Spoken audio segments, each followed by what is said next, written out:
नमस्कार मेरे प्यारे दोस्तों। आज हम इतिहास विषय का एक नया पाठ शुरू कर रहे हैं और उस पाठ का नाम है दोस्तों दिल्ली सल्तनत।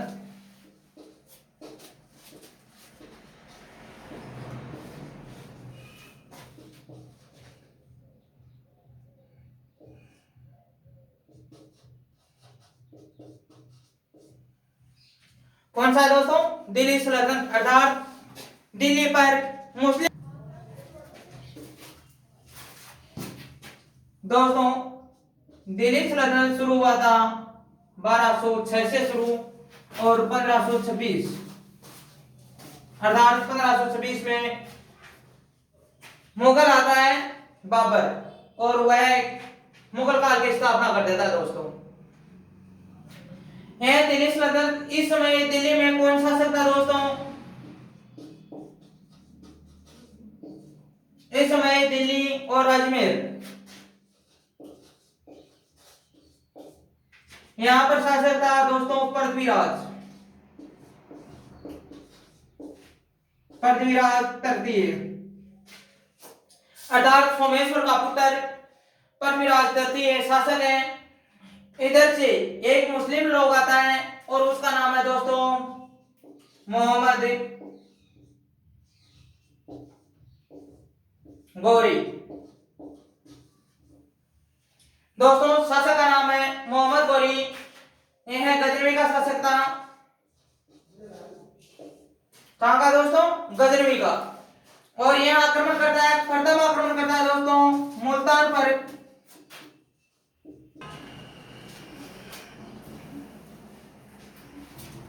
दोस्तों मुल्तान पर आक्रमण करता है 1175 में दोस्तों, और मुल्तान में मोहम्मद गौरी की जीत हो जाती है। दोस्तों मोहम्मद गौरी की जो ही जीत हुई, मुल्तान पर आक्रमण किया, जीत हुई। इसके पश्चात यह आक्रमण करता है गुजरात पर। गुजरात पर आक्रमण करता है 1178 में दोस्तों, और यहाँ का प्रतापी शासक था, उसका नाम था भीम सेकंड। दोस्तों भीम सेकंड पर आक्रमण करता है, भीम की जीत होती है तथा गौरी की पहली हार होती है। दोस्तों हिंदुस्तान में किसकी होती है? गौरी की हिंदुस्तान में पहली हार हो जाती है 1178 में दोस्तों। इसके पश्चात यह आक्रमण कर रहा है, हार जाता है। आने के पश्चात विचार विमर्श करता है कि आक्रमण करूं, कहां पर आक्रमण करूं। तो यह आक्रमण करता है दिल्ली पर दोस्तों, और दिल्ली का शासक था पृथ्वीराज तृतीय। इस पर आक्रमण करता है। पहला आक्रमण करता है 1191 में दोस्तों। इस आक्रमण को बोला जाता है तराइन का प्रथम युद्ध।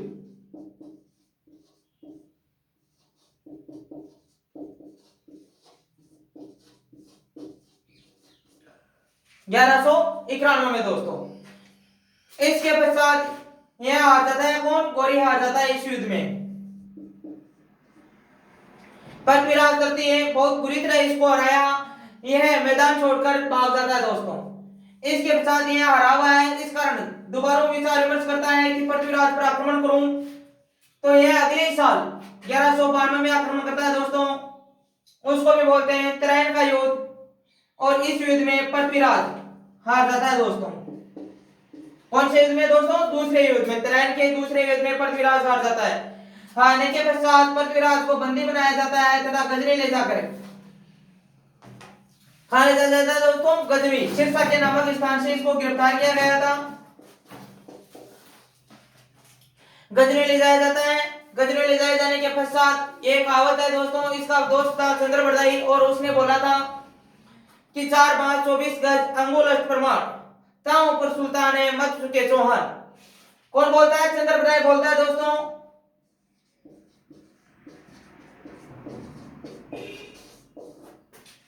यह इसको सुनाता है, और इसी से पृथ्वीराज को अंधा किया जाता है, और अंधा करने के पश्चात यह चंद्रबरदाई यह बात बोलता है, जिसके कारण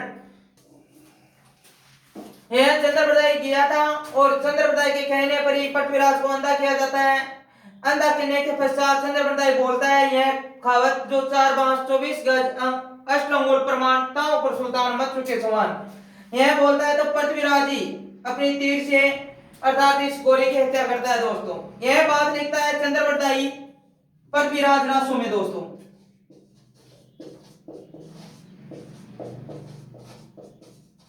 किसमें लिखता है दोस्तों? पृथ्वीराज रासो में लिखता है चंद्रप्रदाई। चंद्रप्रदाई भी गजनी में किया हुआ था। पृथ्वीराज रासो में मिलता है तो पृथ्वीराज रासो लिखा किसके द्वारा गया? पृथ्वीराज रासो लिखने वाला था पृथ्वीराज चौहान तृतीय का दोस्त चंद्रप्रदाई। तो यह चंद्रप्रदाई अब की टाइम कहाँ है? गजनी में। तब इसका लेखन किसने किया? तब इसका एक पुत्र आता है, उसका नाम है दोस्तों अत्रि। अत्रि या महेश भट्ट।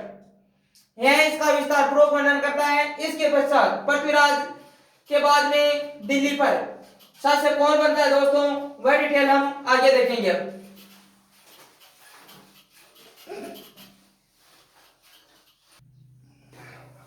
अब दोस्तों जो गवर्नर था अर्थात मोहम्मद गोरी, यह अपने गुलाम को, किसको दोस्तों? गुलाम को स्वयं तो आक्रमण करके वापस चला गया गजनवी, और जो साम्राज्य था दिल्ली और अजमेर वाला वह दे दिया दोस्तों कुतुबुद्दीन ऐबक को।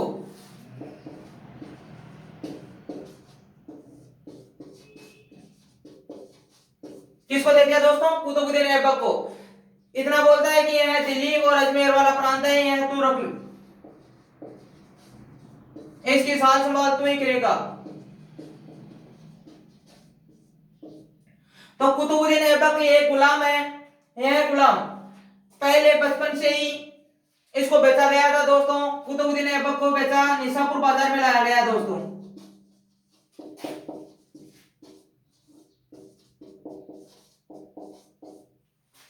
निशापुर बाजार में लाया गया, वहां इसको बेचा गया और बेचने खरीदने वाले लोगों का नाम था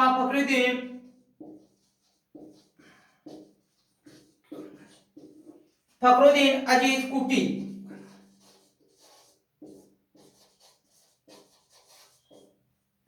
निशापुर बाजार से यह खरीदता कुतुबुद्दीन ऐबक को खरीदने के पश्चात फखरुद्दीन अजीज कुटी से भी वह रिहा होता है और चला जाता है गोरी की सेना में दोस्तों। कहां पर चला जाता है? गोरी की सेना में चला जाता है। जो ही गोरी की सेना में गया तब यह आक्रमण हुआ था, उसी समय इसको यह एरिया दिया था कि तू यह काम करेगा। अब दोस्तों 1206 में गोरी की मृत्यु हो जाती है दोस्तों। जो ही 1206 में गोरी की मृत्यु हुई, गोरी की मृत्यु होने के पश्चात कुतुबुद्दीन ऐबक को ऊपर दबाव लगता है लाहौर के तुर्क या मुस्लिम लोग तथा अमीर लोगों का।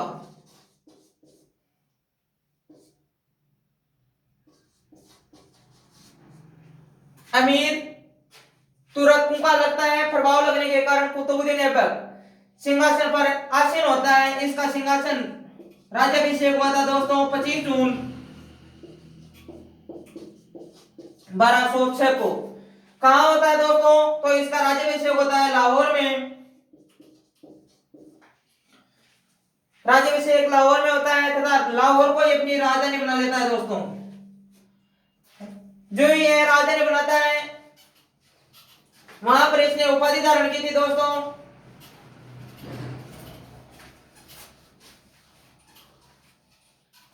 सेम क्या है? गुलाम है दोस्तों। तो इसने एक उपाधि धारण की थी मलिकी। दूसरी उपाधि है सिपाहीसार।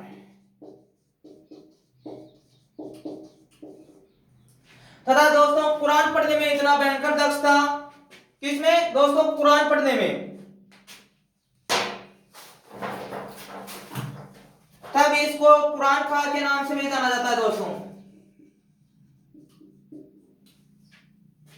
किसे जाना जाता है? कुरान खा के नाम से।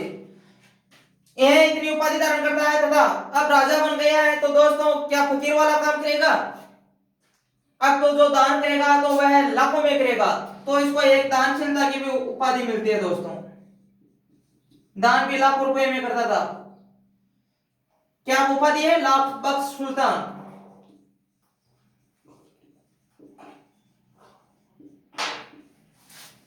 लाख बख्श तथा सुल्तान की उपाधि कुतुबुद्दीन ऐबक ने नहीं धारण की थी। कुतुबुद्दीन ऐबक को 1208 में दोस्तों गुलामी से आजाद किया जाता है दोस्तों। अब दोस्तों यह राजा बना था तब भी गुलामी था। इसके पश्चात इसको 1208 में गुलामी से रिहा होता है। इसके पश्चात दोस्तों यह अजमेर में, हाँ दोस्तों अजमेर में घूमने के लिए आता है। तब यहाँ अजमेर में एक 2.5 दिन का झोपड़ा अर्थात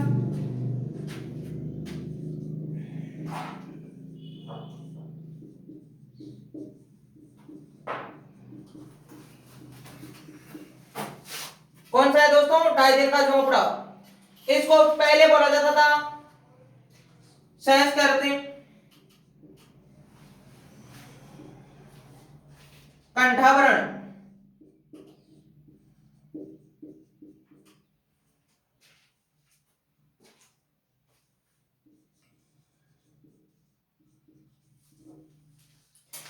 संस्कृत कंठावरण स्कूल था। इसका निर्माण करवाया था विग्रहराज चतुर्थ ने।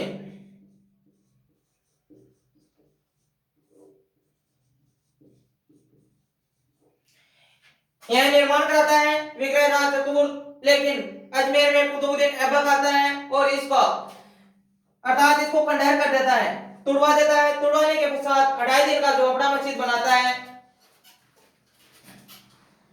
2.5 दिन का झोपड़ा मस्जिद, इसको 2.5 दिन का झोपड़ा क्यों बोलते हैं दोस्तों? तो इसमें एक संत हुए हैं पंजाब साहब।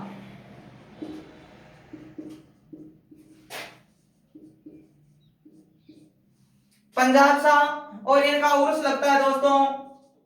इस कारण इसको 2.5 दिन का झोपड़ा मस्जिद बोलते हैं।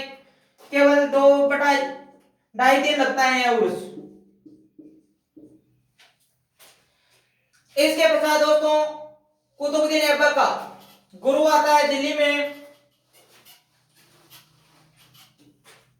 और उस गुरु का नाम है दोस्तों कुतुबुद्दीन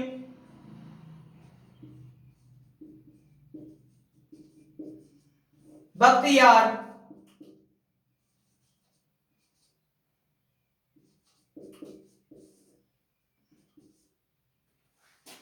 बख्तियार काकी दोस्तों, कुतुबुद्दीन बख्तियार काकी दिल्ली में आता है।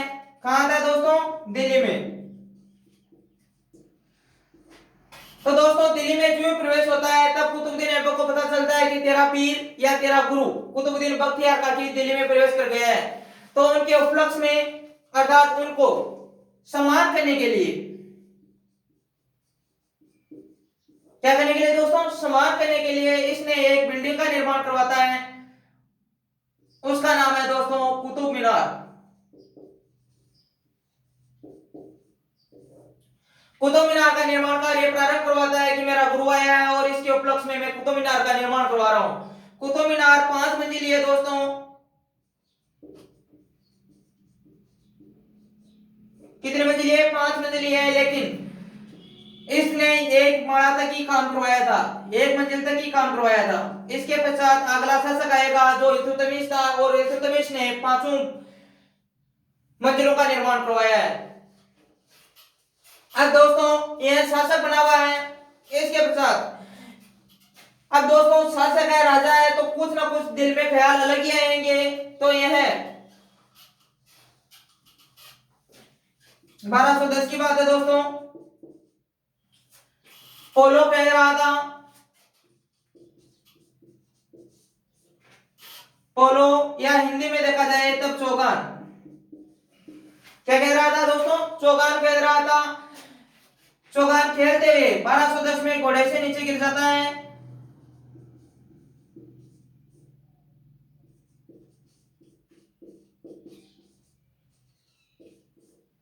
घोड़े से गिरकर मृत्यु को प्राप्त हो जाता है दोस्तों।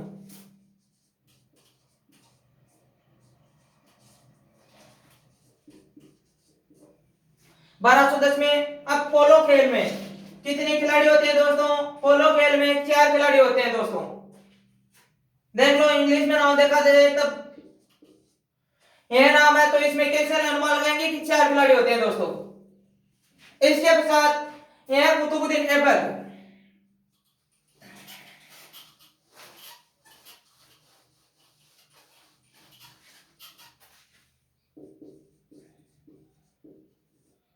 दिल्ली का आदि पुरुष माना जाता है दोस्तों। क्या माना जाता है? दिल्ली सल्तनत का आदि पुरुष। इसके पश्चात अगला शासक आएगा, उसका कुतुबुद्दीन ऐबक का एक पुत्र है दोस्तों, और उसका नाम है आराम शाह।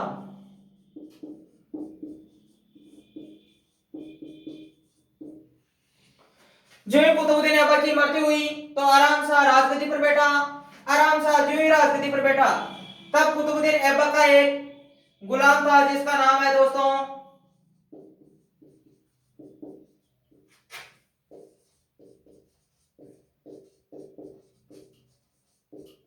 इस गुलाम का नाम है दोस्तों इल्तुतमिश। और इल्तुतमिश इस समय बदायूं का गवर्नर था दोस्तों। कहां का दोस्तों? बदायूं का गवर्नर। अब देखो दोस्तों, वैसा देखा जाए तब इस नाम में अनुमान लगाते हैं कि आराम का क्या होता है दोस्तों? रेस्ट। तो इल्तुतमिश सोचता है कि कैसे भी बने राजा हम बने। इल्तुतमिश आक्रमण करता है किस पर? आराम शाह पर, और आराम शाह की हत्या कर देता है दोस्तों। आराम शाह का शासनकाल 8 माह का था दोस्तों। कितने महीने का दोस्तों? 8 महीने का। आराम शाह की हत्या हो गई। इसके पश्चात अगला शासक बनेगा तो जो दोस्तों है इल्तुतमिश। इल्तुतमिश को वास्तविक संस्थापक माना जाता है दोस्तों।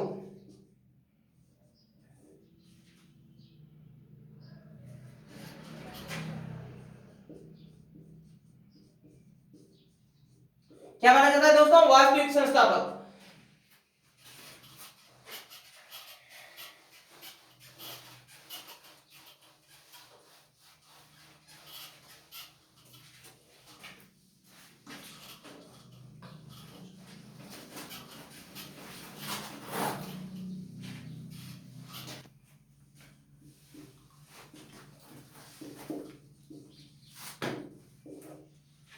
दोस्तों आगे शासक बनेगा इल्तुतमिश।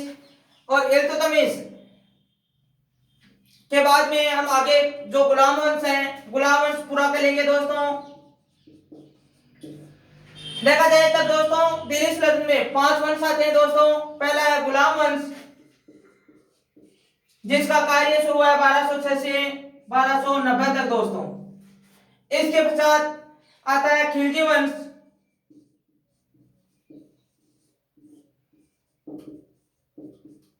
खिलजी वंश शुरू होता है दोस्तों 1290 से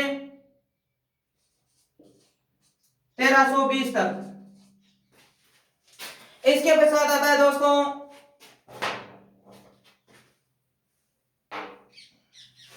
तुगलक वंश, और तुगलक वंश का शासनकाल होता है दोस्तों 1320 से 1414। इसके पश्चात अगला वंश आता है जो है सैयद वंश, और सैयद वंश का शासनकाल आता है दोस्तों 1414 से लेकर 1451 तक। इसके पश्चात अगला शासक आता है या वंश आता है, और उस वंश का नाम बोलते हैं दोस्तों लोधी वंश। और लोधी वंश का शासनकाल होता है दोस्तों 1451 से लेकर 1526 तक। कहां तक होता है दोस्तों? 1526 तक। अब अगला शासक है इल्तुतमिश, और इल्तुतमिश हम अगले पार्ट में देखेंगे दोस्तों। अब आपको भी पता है कि काफी दिन हो गए हैं परेशान होते हुए, तो हमारे इस वीडियो को लाइक तथा सब्सक्राइब करें व अपने दोस्तों के साथ में शेयर जरूर करें दोस्तों। धन्यवाद।